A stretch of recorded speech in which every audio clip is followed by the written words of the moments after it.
Bonjour.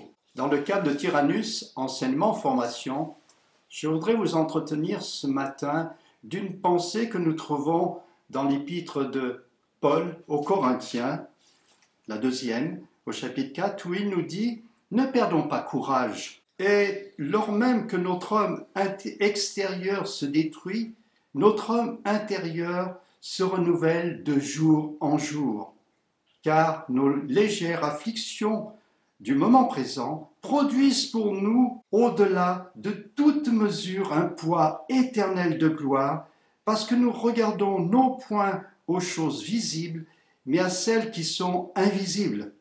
Car les choses visibles sont passagères et les invisibles sont éternelles. Et c'est vrai, lorsque nous arrivons à un certain âge de la vie, on s'aperçoit tout doucement que nous entrons dans un temps où le handicap, où la fatigue, où les blessures, on ne peut plus marcher comme avant, on ne peut plus réaliser les choses aussi vite que dans un autre temps de la vie. Et là, l'apôtre Paul nous dit, ne regardons pas ce qui est visible. C'est vrai, de toute façon, c'est le cours de la vie, plus on vieillit, plus notre corps se dégrade, et que malgré tout, il y arrivera un moment où peut-être on ne pourra plus marcher, on ne pourra plus accomplir les gestes courants de la vie. Mais il nous dit, regardez aux choses invisibles. Et c'est vrai que, comme le prophète Amos nous y invite, prépare-toi à rencontrer ton Dieu, eh bien, il arrive un temps, une saison, où on doit se préparer pour la vie éternelle. Et c'est cela, regarder aux choses invisibles, à cette éternité, c'est-à-dire à préparer tout son être à cette rencontre avec son Seigneur.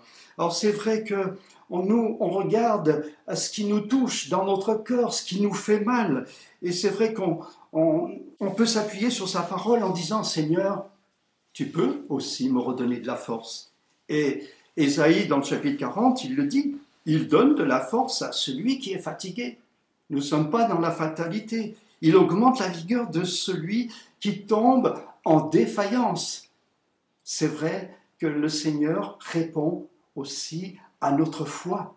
Si elle est forte, on peut s'appuyer sur sa parole, dire « Seigneur, tu peux, malgré que mon corps soit usé par les années de la vie, tu peux me redonner des forces pour faire telle ou telle chose. Tu peux me donner cette vigueur pour pouvoir être un témoin vis-à-vis de mon entourage, de mes petits-enfants, parce que je ne voudrais pas qu'ils n'aient pas entendu de ma part quel est le chemin qu'il doit prendre pour te connaître, pour venir à toi, afin de s'engager. » Alors, aujourd'hui, je voudrais vous dire, voyez, il n'y a pas de fatalité. Malgré notre position de personnes qui sont handicapées, peut-être sur un fauteuil roulant, eh bien, ce qu'il nous dit, c'est prépare-toi, regarde aux choses invisibles, regarde à ce qui va renouveler ton être intérieur, ce qui te procure de la joie, parce que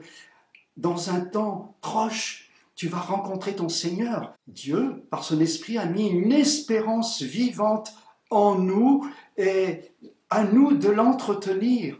Soyons reconnaissants, réjouissons-nous pour tous les bienfaits, pour le personnel lorsqu'on est dans une maison de retraite qui nous entoure, qui prend soin de nous.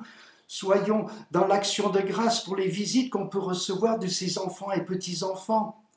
Ne regardons pas à ce qui nous afflige, parce qu'on ne peut plus marcher, parce qu'on a été touché dans notre santé, qu'on a fait un accident vasculaire qui fait qu'on ne peut plus parler correctement ou aussi vite lorsqu'on nous pose des questions.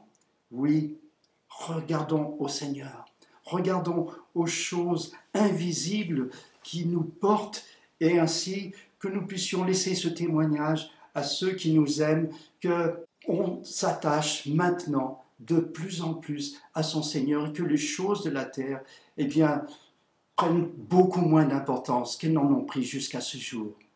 Amen.